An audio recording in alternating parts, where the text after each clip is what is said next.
नेमकं कोणाला शिवाय देताय तुम्ही? काय चाललंय?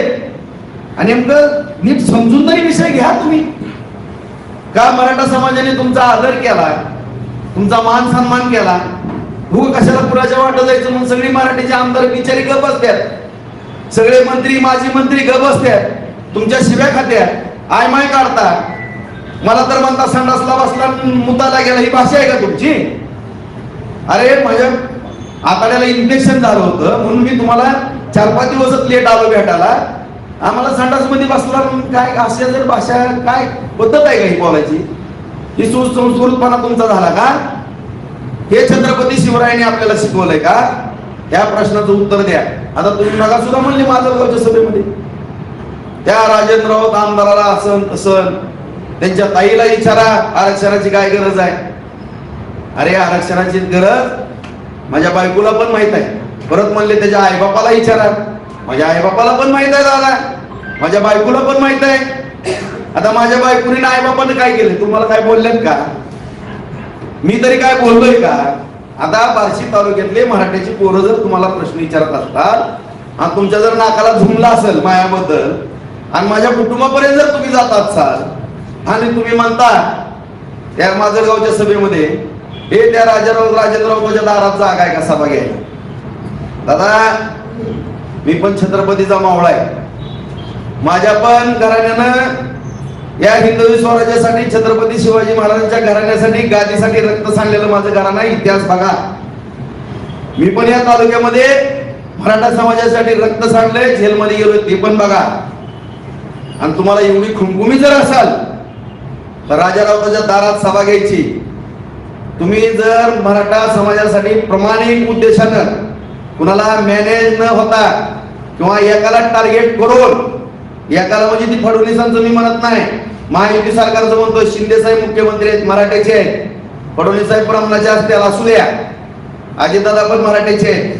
महायुतीच्या सरकारला पाडून महाविकास आघाडीचं सरकार आणायचं हे जर तुमच्या मनामध्ये असेल, हे जर पाप असेल आणि जर तुम्ही खऱ्या अर्थाने मराठा समाजाच्या गरजवंत पोरांसाठी लढत असाल इमानदारीनं, ह्या प्रश्नाची जर उत्तर या महाविकास आघाडीला तुम्ही एक झुकतं माप दिले लोकसभेला, त्यांच्याकडनं लिहून घ्या. मला सांगा राजेभाऊ राऊत, मी लिहून आणतो. हे देवेंद्र फडणवीस आणखीन कोण, एकनाथ शिंदे कशी लिहून देत नाहीत मी बघतो, अजितदादा कशी लिहून देत नाही ती माझी जबाबदारी.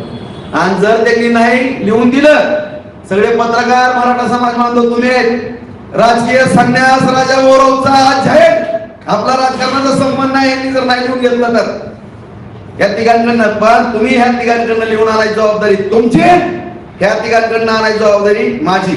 आणि जर ह्या तिघांनी नाही लिहून दिलं तर राऊत घरानं राजकारणापासून अनेक फक्त छत्रपती शिवराय प्रतिष्ठान काढो आणि या मराठा समाजाची प्रामाणिकपणानं भले 10-20 एकर जमीन राहिली तरी चालेल, अख्खी इस्टेट गेली तर आम्ही मराठा समाजाची या ठिकाणी सेवा करू, त्यांचं पाय धुवून पाणी पिऊ आणि सगळ्या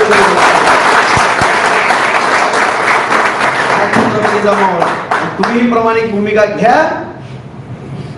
तुम्हाला मी भोसले चौकातनं फुलं हातरतो, माझ्या घरी चहा पाण्याला पेड्याचा घास भरवतो. जरंगे दादा हे फक्त लिहून आणा त्यांच्याकडनं. आणि मला सांगा राजेभाऊ राऊत, मी हे काम केलंय, मी वाघ आहे मराठ्याचा, त्या वाघाने काम केलंय. तुम्ही दिलेला शब्द तुम्ही पाळा.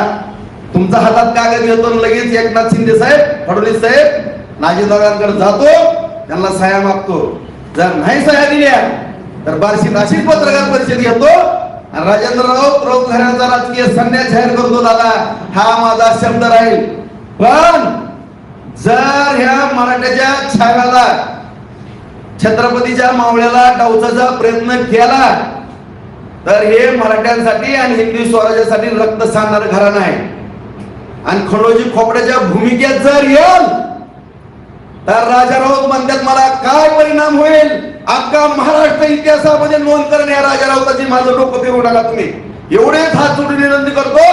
आणि तमाम महाराष्ट्रातल्या मराठा समाजाला नम्रपणे छत्रपतींच्या चरणी नतमस्तक होऊन मागावर मी सांगतो, मी जर ज्या दिवशी मराठ्यांबरोबर गद्दारी कराल त्या दिवशी पांडे चौकामध्ये फाशी घेईल अशा पद्धतीने जाहीर अभिवचन देतो.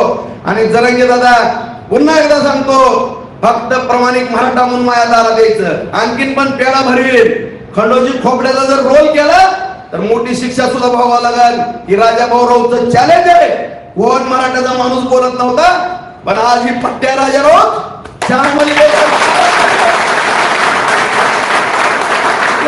किती तुकडे व्हायचे, पण किती तुकडे करायला लावायच्या त्याचं भान मला पण राहणार नाही. आणि सभा उधळणं निधळणं माझं काम नाही. इमानदारीनं या पाटील सावकार, 50 लाख रुपये खर्चून तुमची जर गेला सभा जाहीर केल्याची जबाबदारी ह्या राजारावची असेल.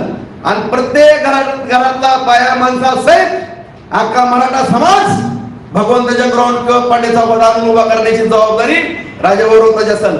सभेची तारीख सांगा, त्या सभेमध्ये खडा सुद्धा पडणार नाही. हे ह्या पट्ट्याच्या छत्रपतीच्या छाव्याची मावळ्याची जबाबदारी असेल संरक्षण करायची. ह्याच्यातनंच ही उत्तर दादा, आणि इथनं पुढे तुम्ही उत्तर द्याच. मग माझी 10-20 हजाराची सभा तुम्ही आहे तर मी आहे, जमली जाता.